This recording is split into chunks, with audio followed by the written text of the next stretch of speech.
బోలే బాబా అది కూడా నిజంగా నాకు భలే నవ్వొచ్చిందబ్బా బోలే బాబా కంపెనీ గురించి మాట్లాడుతూ ఉంటే.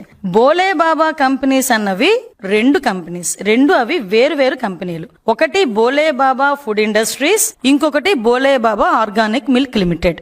ఇందాక చాలా ఎటకారంగా హెరిటేజ్ ఇక్కడ అదే కదా, విజయవాడలో అదే కదా, వైజాగ్ లో హెరిటేజ్ అదే కదా, దాన్ని మారిద్దా అంటాడు. ఏదైనా అంటే ప్రాపర్ వేలో ఒక కంపెనీ పెట్టి వ్యాపారం చేస్తే తెలిసిద్ది. అంతే తప్పించి సూట్ కేస్ కంపెనీలు అలాగే డొల్ల కంపెనీలు పెడితే ఎలాగే ఏడ్చిద్ది నాలెడ్జ్. నేను ఎందుకంటే చెప్తున్నా, ఇక్కడ బోలే బాబా మిల్క్ ఫుడ్ ఇండస్ట్రీస్ అన్నది ఒకటి, అది ధోల్పూర్. అంటే ఇక్కడ విషయం ఏంటంటే అది బోలే బాబా ఆర్గానిక్ మిల్క్ లిమిటెడ్. బోలే బాబా ఆర్గానిక్ మిల్క్ లిమిటెడ్ అన్నది మాత్రమే టీటీడీకి గీ సరఫరా చేసింది. అదే ఈ రోజు సిబిఐ మన ఛార్జ్ షీట్ లో కూడా వన్ ఆఫ్ ద అక్యూజ్డ్ కింద ఈ రోజు ఆ స్కామ్ లో ఉన్నట్టుగా ఉంది. కానీ ఈ బోలే బాబా మిల్క్ ఫుడ్ ఇండస్ట్రీస్ ఏదైతే ఉందో అది ఏ రోజు కూడా మిల్క్ గీ అన్నది టీటీడీకి సప్లై చేయలేదు. అది ఫస్ట్.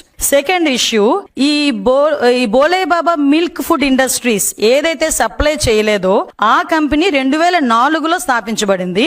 ఏదైతే బోలే బాబా ఆర్గానిక్ మిల్క్ లిమిటెడ్ అని స్కామ్ లో ఉందో అది 2020లో స్థాపించింది. ఇంకోటి మీరు అన్నారు అన్ని ఒకటే కదా అని. అయ్యా, ఇప్పుడు హెరిటేజ్ కంపెనీ ఉంది, దానికి సీఈఓ ఉంటారు, 6-7 డైరెక్టర్లు ఉంటారు, వాళ్ళకి ఒక మొత్తం అంతా ఎలా చేయాలి ఏం చేయాలని చెప్పేసి ఒక టిన్ నెంబర్ ఉంటుంది, ఒక డిన్ నెంబర్ ఉంటుంది, ఇవన్నీ ఉంటాయి. కాబట్టి హెరిటేజ్ అన్నది ఏ మూలకెళ్ళినా హెరిటేజ్. ఎందుకంటే టిన్ నెంబరు ఈ సీఈఓలు డైరెక్టర్లు అందరూ ఒకటే కాబట్టి. కానీ ఇక్కడ బోలే బాబా మిల్క్ ఫుడ్ ఇండస్ట్రీస్ కి బోలే బాబా ఆర్గానిక్ లిమిటెడ్ కి ఎంత తేడా ఉందంటే, బోలే బాబా మిల్క్ ఫుడ్ ఇండస్ట్రీస్ వాళ్ళు అగర్వాల్స్.